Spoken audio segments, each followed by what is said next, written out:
Top quality और consistent performance के लिए सिर्फ सिल्वर पंप नाम याद रखना। તો રાજકોટમાં પાકિસ્તાની હિન્દુ શરણાર્થીઓને મળી છે ભારતીય નાગરિકતા। 185 શરણાર્થીઓને ભારતની નાગરિકતા આપવામાં આવી છે। હર્ષ સંઘવીએ શરણાર્થીઓને ભારતીય નાગરિકતા એનાયત કરી। રાજકોટ, કચ્છ અને મોરબીમાં રહેતા શરણાર્થીઓ હવે ભારતીય નાગરિક બન્યા છે। અનેક પરિવારો પોતાનો જીવ બચાવીને ભારત આવ્યા તેવું હર્ષ સંઘવીએ નિવેદન આપ્યું હતું। વધુમાં કહ્યું કે પાકિસ્તાનમાં હિન્દુઓ પર અત્યાચાર થઈ રહ્યા છે। માનવ અધિકારની વાતો કરતા લોકોએ પાકિસ્તાનમાં જવું જોઈએ।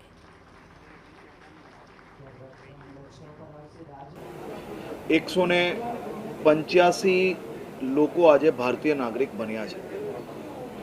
અનેક લોકોની પીડા આપ સૌ લોકોએ સાંભળી છે। અનેક પરિવારો પોતાના પરિવારની જાન બચાવીને હેમ કેમ ભારત પાછા પહોંચ્યા છે।